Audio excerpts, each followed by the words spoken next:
Sekarang baru saja kita mendengar, baru kemarin ada keputusan DPR Undang-Undang Cipta Karya, Cilaka namanya, Cilaka.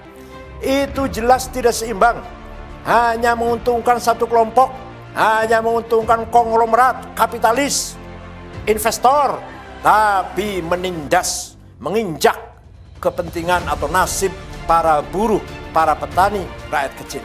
Kita harus punya sikap yang tegas dalam hal ini. Mari kita cari jalan keluar yang elegan, yang seimbang. Tawassut, kepentingan konglomerat ya harus kita jamin, keselamatannya, kepentingannya. Tapi buruh dan rakyat kecil pun harus kita jamin. Yang menyangkut pertanahan, yang menyangkut kedaulatan pangan, yang menyangkut pendidikan. Pendidikan dianggap lembaga, pendidikan dianggap kayak perusahaan, seperti perusahaan. Ini tidak benar. Kita harus melakukan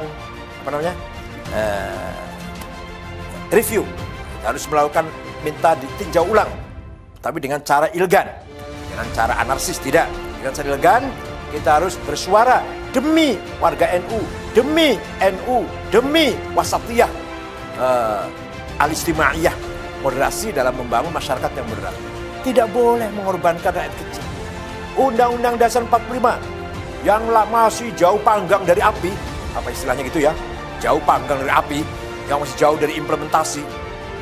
Undang-Undang Dasar 45 nomor 33 itu hanya tulisan di atas kertas, hanya tulisan hitam di atas kertas putih, itu dicetak berulang-ulang, disebarkan jutaan lembar, jutaan sampler, tapi tidak pernah diimplementasikan. Bahwa kekayaan Indonesia ini kan, alam ini untuk seluruh rakyat Indonesia. Apa itu sudah terimplementasi? Sudah terrealisasi? Sama sekali tidak. Sama sekali tidak. Bahkan yang kaya semakin kaya, yang miskin semakin miskin. Apalagi sekarang di era keterbukaan ini semakin bebas, liberal, yang diikuti oleh sistem liberal kapitalis.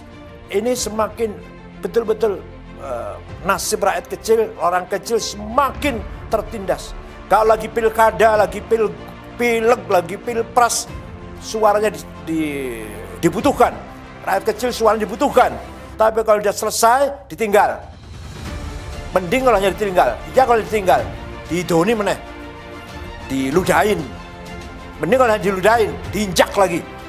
Jadi undang-undang pasal nomor 33, undang 45 pasal 33 itu hanya tulisan di atas kertas.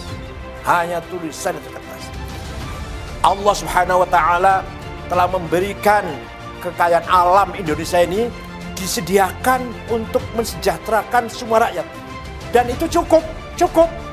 260 juta orang ini cukup sejahtera kalau betul-betul dikelola dengan adil, dengan merata.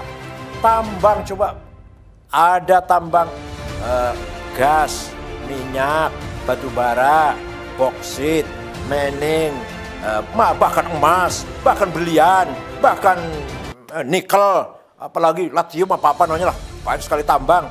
Cukup untuk mensejahterakan perutnya, mengenyangkan perutnya 200 juta orang. Belum pula kekayaan hutan, belum kekayaan laut yang luar biasa di Indonesia ini.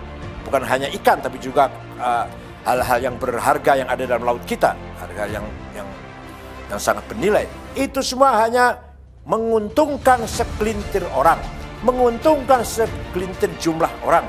Bayangkan, katanya, saya ini belum membuktikan, katanya kekayaan orang 4 konglomerat sama dengan 100 juta rakyat. Ya, ini kan, kalau ya benar ini, inna lillahi wa inna ilaihi raji'un. Coba kita lihat kekayaan orang kaya, orang 50 konglomerat yang kaya ini. Apa ada orang NU? Satu pun tidak ada. Berarti kan tidak ada pemerataan sama sekali.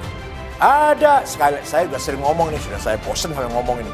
Ada pengusaha yang menguasai 5 juta hektar, tapi warga NU di desa 1 meter aja, 1 jengkal aja nggak punya. Para petani kita.